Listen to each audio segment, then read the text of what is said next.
Joseph Philippe Lemercier Laroche was born in Haiti in 1886. Haiti, at that time, was a nation rich in culture and history, having gained its independence from France in 1804. The country was still grappling with the legacies of colonialism and slavery, but it was also a place of vibrant communities and strong family ties. His family was wealthy and influential. The Laroche family owned vast estates and were well respected in their community. They lived in a grand home surrounded by lush gardens and attended by numerous servants. Their wealth afforded them a lifestyle that many could only dream of. Joseph's uncle, Cincinnatus Leconte, was even the president of Haiti. This connection to the highest office in the land brought the Laroche family considerable prestige and influence. Cincinnatus Leconte was a significant figure in Haitian politics, known for his efforts to modernize the country and improve its infrastructure. This meant Joseph grew up with many advantages. He had access to the best education available in Haiti, and his family ensured that he was well versed in the arts, languages, and sciences. Joseph and his siblings were often seen dressed in fine attire, playing with toys that were imported from Europe. Despite their wealth, the Laroche family faced limitations in Haiti. The country, while independent, was still deeply affected by the racial hierarchies established during the colonial period. Wealth and status could only shield them so much from the pervasive prejudices of the time. This was because of their race. The Laroche family, being of mixed African and European descent, found themselves navigating a complex social landscape. They were part of the elite, yet they were also subject to the same racial biases that affected all people of color in Haiti. Even though Haiti had abolished slavery, there were still prejudices based on skin color. The remnants of colonial attitudes lingered, creating a society where lighter skin was often associated with higher status and darker skin with lower status. This reality was a constant undercurrent in Joseph's life. Joseph's father wanted better opportunities for his children. He was determined to provide them with the best possible future, one that was not limited by the racial prejudices they faced in Haiti. He believed that education was the key to unlocking these opportunities.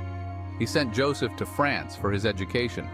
France, with its renowned universities and reputation for intellectual freedom, seemed like the ideal place for Joseph to pursue his studies. It was a land where the ideals of liberty, equality, and fraternity were deeply ingrained in the national consciousness. France was known for its universities and its promise of equality. The French education system was one of the best in the world, attracting students from all corners of the globe.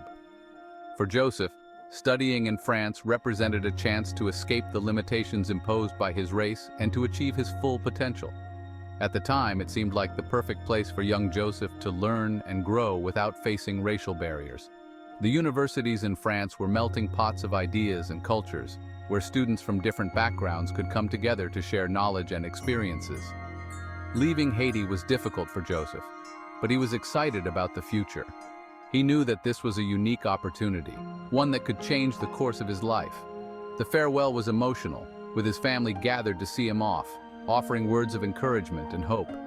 He knew that a good education would open many doors for him. Joseph was determined to make the most of this opportunity. He threw himself into his studies, eager to absorb all the knowledge he could and to prove himself in a new and challenging environment. He set off on a journey across the ocean, ready to embrace a new chapter in his life. The voyage to France was long and arduous, but Joseph was filled with a sense of adventure and anticipation. He was leaving behind the familiar comforts of home, but he was also stepping into a world of endless possibilities. Joseph thrived in France. He excelled in his studies. He also met a young French woman named Juliette Lafargue. They fell deeply in love and married. Juliette came from a different background than Joseph. Her family was not wealthy. They were wine merchants. This difference didn't matter to Joseph and Juliette. They were united by their love for each other. Soon their family began to grow. They had two beautiful daughters, Simone and Louise. Life seemed full of promise for the young couple. However, their joy was shadowed by the realities of racial prejudice in France. Joseph and Juliette soon realized that France was not free from discrimination. Joseph had difficulty finding work despite his education. People made assumptions about him because of the color of his skin. This was especially difficult because Juliette was pregnant again. They were going to have another baby. Joseph knew he needed to provide for his growing family. He yearned for a place where his children would be judged by their character and not their skin color. Joseph and Juliet decided to return to Haiti. It was a difficult decision home Juliet had ever known. They believed that Haiti, despite its flaws, would be a better place to raise their children. They hoped to find acceptance and opportunity in Joseph's homeland. Section 4. A New Life in Haiti. Joseph secured a job teaching mathematics in Haiti. This was a significant opportunity for him, as he had always been passionate about education and the power it had to transform lives. Teaching in Haiti meant he could make a real difference in a country that was rebuilding and growing. He was excited to share his knowledge and help shape young minds. Joseph believed that education was the key to a brighter future, and he was eager to inspire his students to reach their full potential. He spent countless hours preparing his lessons, ensuring they were engaging and informative. The family prepared for their journey across the Atlantic. This was no small feat, as they had to pack up their entire lives and say goodbye to friends and family. The anticipation of a new adventure was mixed with the bittersweet feeling of leaving behind everything they knew. They looked forward to starting their new life together. The children were excited about the prospect of a new home and new friends, while Joseph and Juliet were hopeful about the opportunities that awaited them in Haiti. They spent evenings poring over maps and planning their future. Travel at that time was very different than it is today. The journey across the ocean was long and arduous, often taking several weeks. Passengers had to be prepared for all kinds of weather and the possibility of rough seas. People crossed the ocean on large ships called steamships. These vessels were marvels of engineering, powered by steam engines that allowed them to travel great distances. They were the primary mode of long-distance travel in the early 1900s. These ships were like small cities on the water. They were equipped with all the amenities needed for a long voyage, including dining rooms, lounges, and even entertainment options. Passengers could socialize, relax, and enjoy the journey. They carried hundreds of passengers and had dining rooms, music rooms, and even swimming pools. The ships were designed to provide comfort and luxury, making the long journey as pleasant as possible. Meals were served in grand dining rooms, and there were often musical performances and other forms of entertainment. Joseph and Juliet booked passage on a steamship to Haiti. They were excited about the journey and the new life that awaited them. They carefully selected their ship, ensuring it had all the amenities they would need for the long voyage. They were excited to start their new life. The children were thrilled about the adventure, and Joseph and Juliet were optimistic about the future. They spent their days on the ship exploring, meeting other passengers, and enjoying the various activities available. They had no idea that their journey would take an unexpected turn, leading them to board the largest ship ever built, the Titanic. This ship was a symbol of human ingenuity and ambition, and it promised an unparalleled travel experience.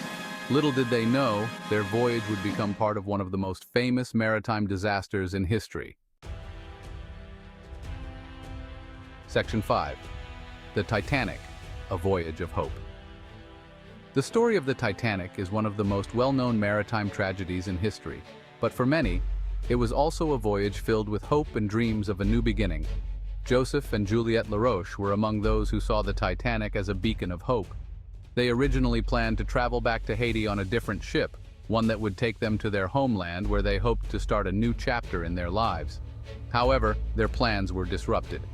There was a significant problem that arose, one that would change the course of their journey entirely. At that time, France was experiencing a major coal strike. This strike had a ripple effect on many industries, including the shipping industry. The coal strike meant that many ships couldn't get the fuel they needed to sail. Ships were docked, waiting for coal supplies to resume, causing delays and cancellations. Unfortunately, the ship that Joseph and Juliet had planned to take was among those affected.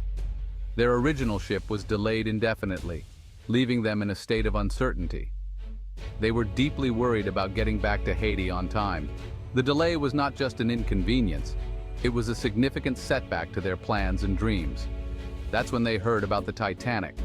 The Titanic was making headlines as the most magnificent ship ever built, and it was scheduled to sail soon. The Titanic was a brand new ship, a marvel of modern engineering. It was the largest and most luxurious ship ever built, promising an unparalleled travel experience. Inside, the Titanic was a floating palace, Its grand staircase, luxurious dining rooms, and opulent cabins were designed to offer the utmost comfort and elegance. It was said to be unsinkable, a claim that gave passengers a sense of security. The ship's advanced design and safety features were touted as revolutionary. Because it was so new, the Titanic wasn't affected by the coal strike. It had ample fuel supplies and was ready to embark on its maiden voyage. Joseph and Juliet saw the Titanic as their solution. They believed that this ship would safely carry them to their destination without further delays. They transferred their tickets and boarded the ship in Southampton, England. The excitement was palpable as they stepped onto the deck of the Titanic, joining other passengers who were equally thrilled. They were excited to be on such a magnificent vessel. The Titanic represented not just a means of travel, but a symbol of hope and new beginnings for many on board. Little did they know that this decision would have tragic consequences. The voyage that began with so much hope would end in one of the most heartbreaking disasters in maritime history. The Titanic's story is a poignant reminder of the fragility of human dreams and the unpredictable nature of fate. Section 6. A fateful night at sea. The Titanic was indeed a grand ship. Joseph and Juliet enjoyed the fine dining and elegant surroundings. They strolled along the decks, taking in the fresh sea air. Little did they know, disaster was about to strike. On the night of April 14, 1912, the Titanic struck an iceberg. The seemingly unsinkable ship began to sink beneath the waves. Section 7. Joseph's courage and sacrifice. As chaos erupted on the sinking ship, Joseph's first thoughts were for his family. He knew that time was running out. He rushed his wife and children to the lifeboats. Juliet, take the children. Get into the lifeboat. Be strong for them. Tragically, there were not enough lifeboats for everyone. Joseph, like many other men, would not be able to board a lifeboat. With a heavy heart, Joseph helped Juliet and their daughters into a lifeboat. He knew that this might be the last time he ever saw them. He kissed them goodbye and urged them to be strong. I love you all. Be brave. Stay together. Joseph's courage and sacrifice would be remembered forever.